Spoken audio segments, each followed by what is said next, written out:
Hello, welcome to my channel. This is Janet, the Black Pantheress. And I want to say that I didn't go to bed last night thinking about Indigenous Peoples Day. And I didn't plan this piece or sit down to write it. It came to me quietly, insistently, like a whisper in the spirit. Because that's how God works. He doesn't shout down from the heavens. He moves through people. He breathes a word into the heart of a willing soul, and that word takes on life. The word inspiration means to be filled with the Spirit, and that's what this is, not a script, not a plan, but a calling. As I began to speak it, the message began to take form.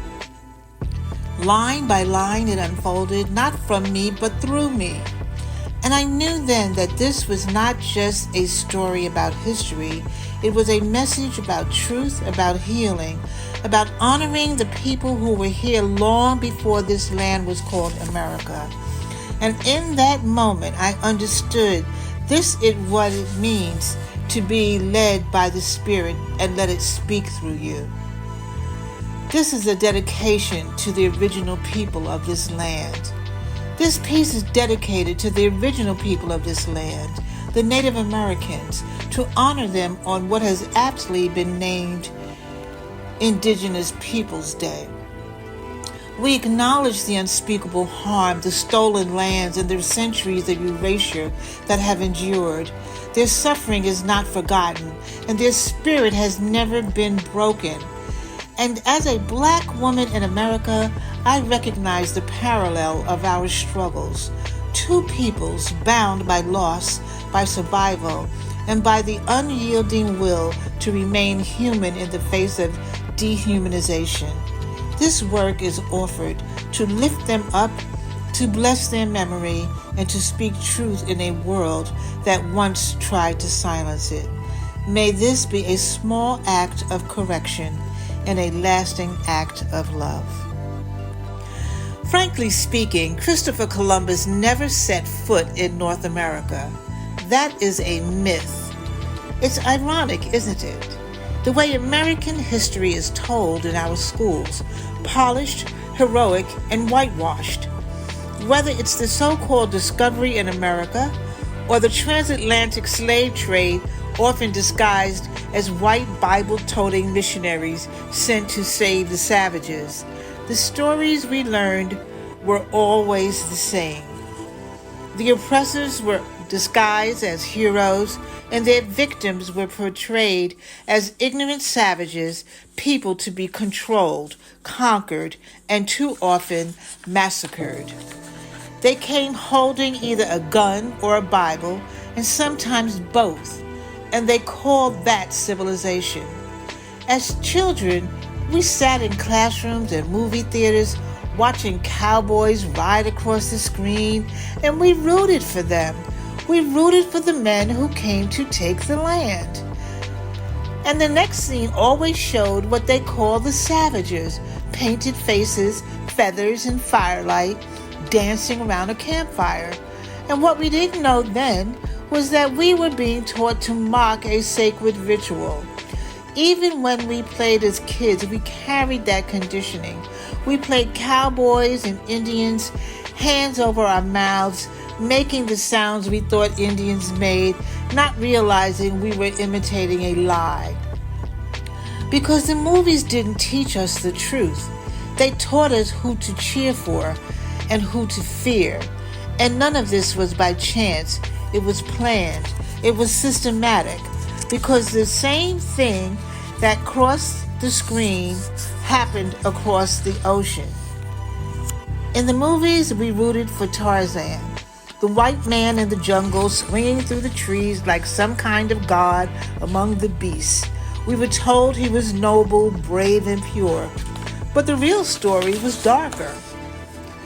There were others, white hunters, who came to Africa not just to kill lions and elephants, but to dominate the land and the people who lived there.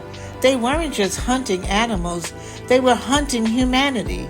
And all of us, the movies, the myths, the classroom lessons, were part of the same design.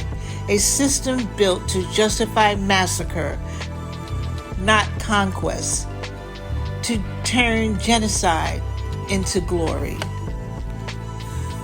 Welcome to my channel. This is Janet, the Black Pantheress. Perhaps the most well-known phrase in all of the Constitution comes from the Second Amendment.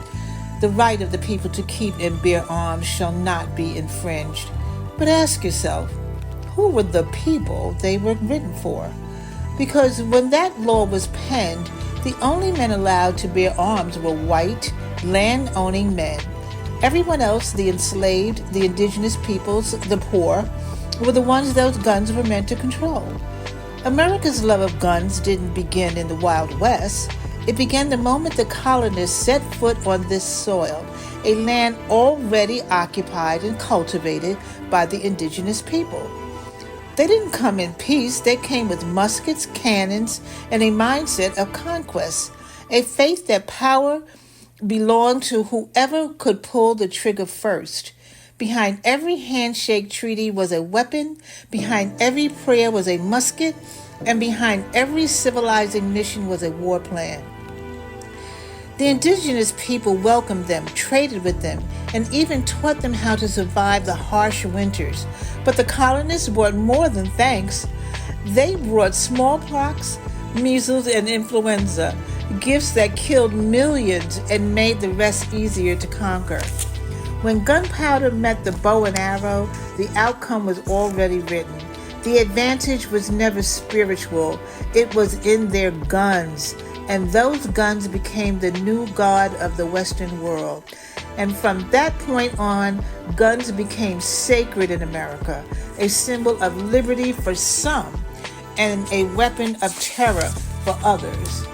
Each generation baptized its violence in the language of freedom, and the myth grew that the gun was what made a man free. But freedom brought by another's blood is not freedom at all. It is theft wrapped in righteousness. It is genocide rebranded as destiny. And yet, through centuries of erasure and silence, the indigenous peoples of this land remain still here, still standing, still telling their truth. Their endurance is the proof that history cannot be buried forever.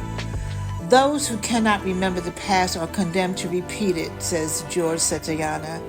And that's why the truth matters, because history repeats itself, and we are still living in its echo. So now let's fast forward to the present day. The year is 2025, and though time has passed, the story continues. Because through it all, the indigenous peoples, much like their Black American brothers and sisters, have endured. They have withstood the test of time. Yes, the struggle remains a struggle for freedom, for dignity, for land, and for a true place to call home. Free from prejudice, free from domination, free to build and sustain their own communities, their own businesses, their own future. But make no mistake, the indigenous peoples of this land are a strong-willed, dignified, and resilient people. They are still here, still rising, still standing tall on the very soil of their ancestors.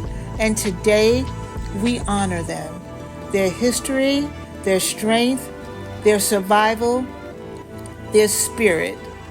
Happy Indigenous Peoples Day, October 12, 2025. This is Janet, the Black Pantheress. I'm not new to this, but I am the root of this.